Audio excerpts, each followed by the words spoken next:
Good morning, guys. This is Mr. Sheets from Shoals. Back at school again today. I hope you guys had a good weekend. I'm here in the gym. Thought I'd read a little bit more to you. I'm going to be reading chapter 7 and 8 from a vacation Under the Volcano, one of the Magic Treehouse books. If you guys are enjoying this, let me know. That way I can kind of read something that you guys like. So if you got any suggestions or anything, you can leave it in the comments below. So starting in chapter 7, the sky is falling.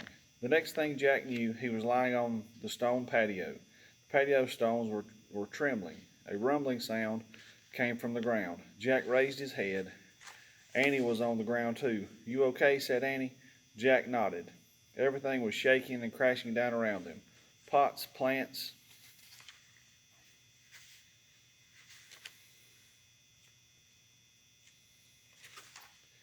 the mermaid fountain, water from the goldfish pond sloshed onto the patio and Jack and Annie. They both jumped up as the roof tiles began falling into the garden. "We better get inside," said Jack. He grabbed his leather bag. Then he and Annie stumbled into the scroll library. Giant cracks split the stone floor as Jack and Annie ran to a window and looked out. Glowing rocks were bursting through the sky above Mount Vesuvius. The whole top of the mountain had blown off. "What's happening?" said Annie. "I'll check," said Jack. He pulled out the Roman book. He read aloud from the section about the volcano. When a volcano erupts, hot melted rock called magma is pushed to the surface of the earth. Once it gets outside the volcano, it's called lava. "Lava! That's like burning mud," said Jack. "It covers everything," cried Annie. Jack kept reading. There was no running lava from Mount Vesuvius. The magma from the volcano cooled so fast that it froze into small grayish-white rocks called pumice. The pumice rock is very light and has holes like a sponge. "That doesn't sound too bad," said Annie. "Wait, there's more," said Jack. He read on. A great cloud of pumice, ash, and burning rock shot miles into the air. When it rained down on Pompeii, it completely buried the town. "Oh man," said Jack, "this is a major disaster." "It's getting dark," said Annie. Jack looked out again. A thick black cloud was spreading over the earth like an umbrella. The sun vanished as the sky turned smoky gray. "That must be the cloud of pumice and ash," said Jack. Just then the ground trembled again. Chunks of plaster from the ceiling fell on the scrolls. "We have to get out of here," said Annie. They ran from the scroll library to the garden. Ash and pumice began to fall. "We have to cover our heads," said Jack. They hurried from the garden into the dining room. "Look, pillows," said Annie. "Let's put them on our heads." They hurried to the couches beside the table and each grabbed a pillow. "Tie it around your head with your belt," said Jack. They pulled off their belts from around their tunics. Then they tied on the pillows like giant hats. A chunk of ceiling tile crashed down near them. "Let's get out of here," said Jack. They stepped over the pieces of fallen roof tiles and ran into the main hall.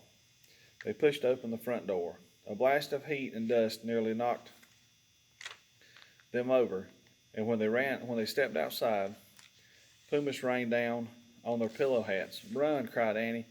They ran from the vacation villa into the dark, burning streets. Chapter 8, Nightmare at Noon. In the distance, fire burst from Mount Vesuvius. Burning rocks and fiery ash fell from the sky. The hot, dusty air smelled like rotten eggs as Jack and Annie rushed down the street. In the Forum, everyone, shoppers, soldiers, gladiators, fruit sellers, was running in every direction.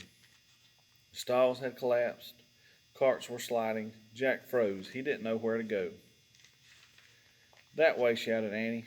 Jack followed her as they ran past the Temple of Jupiter.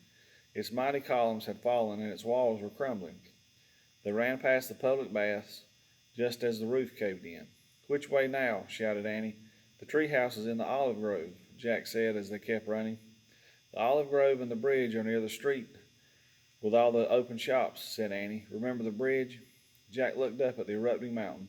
A red-hot cloud billowed over it. Fires burned on its slopes. "Head in the direction of Mount Vesuvius," he said. "It was behind us as we came into Pompeii." Right, cried Annie.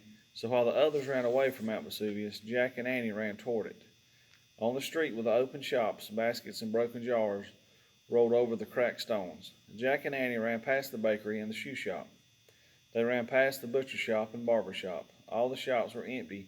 Their owners had fled. The closer they got to the volcano, the more the ground trembled, the darker and dustier it got. This is just like my nightmare, cried Annie. Jack choked on the rotten fumes. His eyes watered. Look, the olive grove, shouted Annie. The treehouse is just over there. Come on, Jack could hardly see, but he followed Annie. They left the street and ran to the dried up stream near the olive grove. Where's the bridge? Cried Annie. They looked around wildly. The bridge had vanished. So that's the end of chapter 8. So tomorrow I'll read the last 2 chapters, and then we'll finish up Vacation Under the Volcano.